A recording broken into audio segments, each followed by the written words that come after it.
Olá, tudo bem? Meu nome é Leandro Gianuzzi, sou médico veterinário e esta é uma continuação da nossa primeira aula, a aula de planos e eixos anatômicos.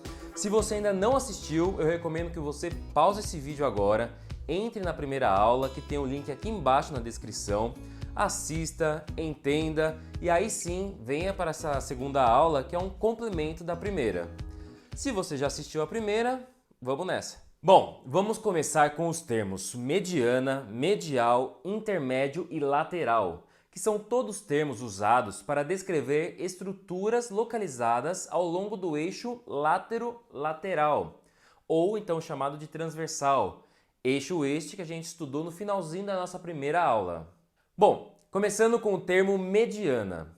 Ela é alguma estrutura localizada sobre o plano mediano, que é aquele que a gente já viu na primeira aula, que é o plano que divide o animal em duas partes iguais, que é o antímero direito e o antímero esquerdo. Então, por exemplo, se você for fazer uma esplenectomia, que é a retirada de um baço, você precisa abrir o abdômen. E por onde você vai abrir?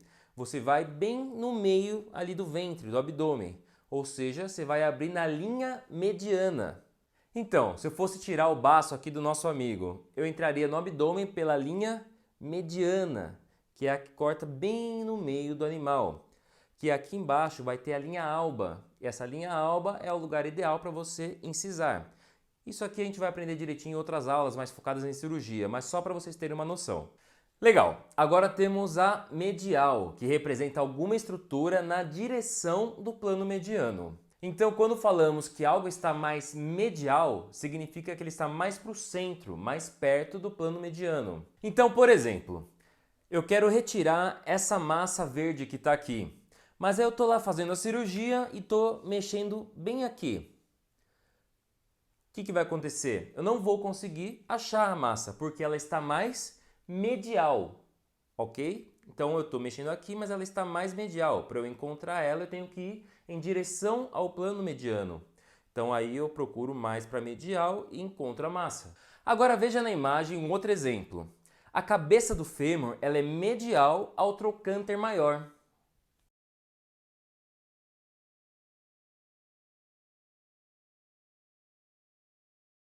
Nosso próximo termo é o intermédio. Ele representa alguma estrutura localizada entre uma estrutura medial e uma estrutura lateral. Então temos aqui o mediano, a medial que é próxima ao mediano e vamos ver também que a lateral é aquela mais distante. Mas aqui para você entender o intermédio entre a medial e a lateral, se tiver uma estrutura, é o intermédio. Olhando agora na imagem para você entender o termo intermédio. Esse é o úmero. Na parte proximal do úmero, nós temos três ossinhos que levam o nome de tubérculos. Temos o tubérculo maior, o tubérculo menor e o tubérculo intermédio, que fica entre esses dois, que um é lateral e o outro é mais medial. O que está no meio é o intermédio.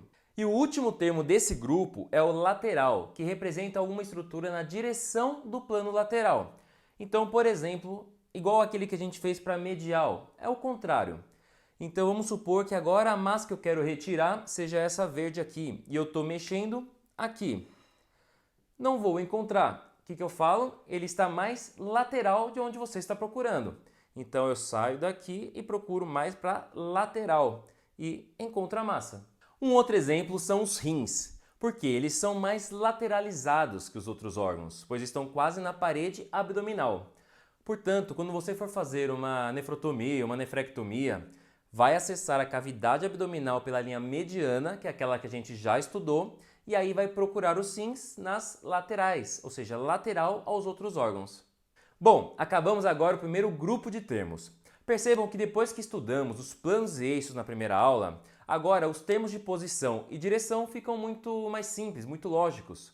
Como vimos, o lateral é em direção ao plano lateral, o medial é em direção ao plano medial. E agora os próximos termos também não vão fugir dessa lógica. Vamos lá! Agora temos os termos dorsal e ventral, que dão nome aos planos de delimitação já estudados, mas que também descrevem a posição de estruturas ao longo do eixo dorso-ventral, ou eixo sagital. Sendo dorsal as estruturas que estão em direção ao plano dorsal e ventral em direção ao plano ventral. Por exemplo, a bexiga do animal ela está ventral à cérvix uterina. Consequentemente, a cérvix uterina está dorsal à bexiga. Vamos entender. Temos aqui o nosso cão. A bexiga, então, ela está ventral à cérvix uterina. Então, a bexiga ela está mais aqui embaixo. Ela vai ser uma estrutura que eu vou ver primeiro, a hora que eu acessar. Então, é a bexiga mais ventral e a cérvix uterina está mais dorsal, ou seja, mais em direção ao dorso. Ok? Ventral e mais dorsal. Agora um detalhe. Lembrando, se eu virar assim, continua sendo a mesma coisa, tá? Aqui continua sendo ventral e aqui continua sendo dorsal. Não é porque agora a parte ventral está para cima que virou dorsal, tá bom?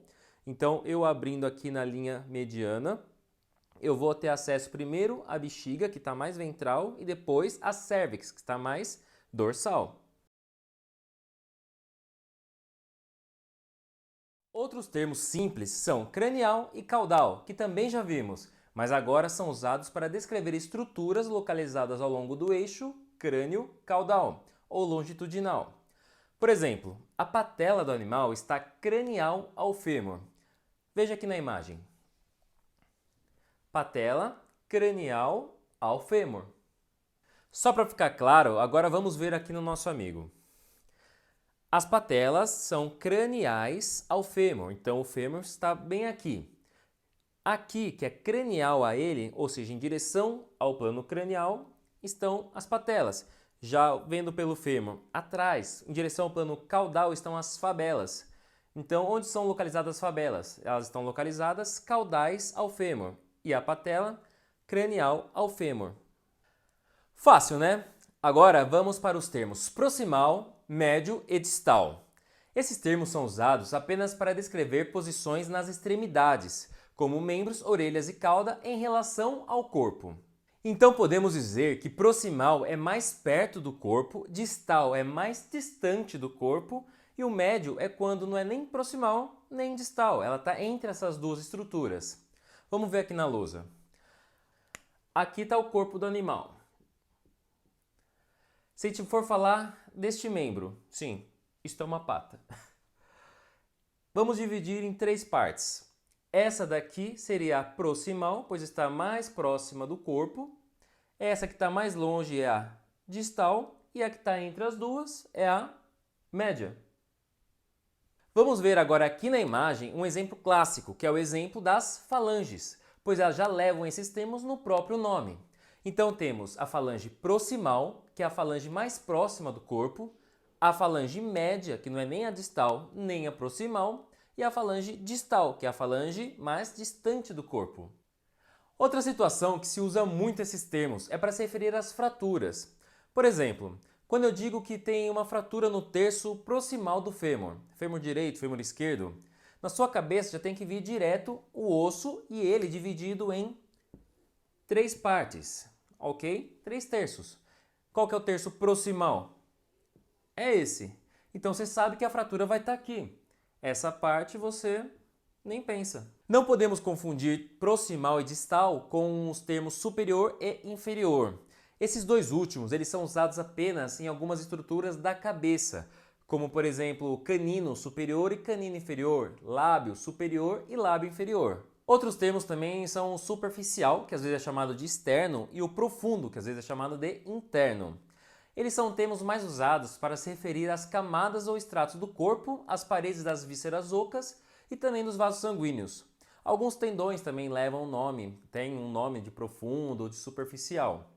Vamos dar alguns exemplos aqui para você. Por exemplo, temos a pele, a epiderme sendo a camada mais superficial e a hipoderme sendo a camada mais profunda. Outro exemplo é o intestino. Temos a serosa sendo a camada mais superficial e a mucosa sendo a camada mais profunda. Temos os termos axial e abaxial, que são usados geralmente para as espécies cujo eixo funcional do membro passa entre o terceiro e quarto dedo, ou em animais biungulados, ou seja, que se apoiam sobre 2 dedos. Então esses termos eles são usados principalmente para nos referirmos à parte de dentro e à parte de fora dos dedos ou dos cascos. Como assim? A face do dedo que está para o eixo, para o centro, é chamada de axial, ou seja, temos essa parte, essa parte, essa parte e essa parte. Aqui é o centro da patinha, portanto, esse lado é a parte axial, aqui é parte axial e já o lado de fora é a abaxial. Abaxial e abaxial. Veja na imagem.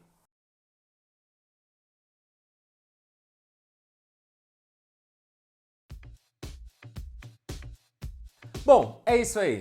Chegamos ao fim da segunda aula e vimos as terminologias associadas aos planos e eixos anatômicos. Se por acaso ficou alguma dúvida, pode postar aí nos comentários que assim que der eu respondo. Não deixe de se inscrever no canal para não perder os próximos vídeos. Um grande abraço a todos e até a próxima!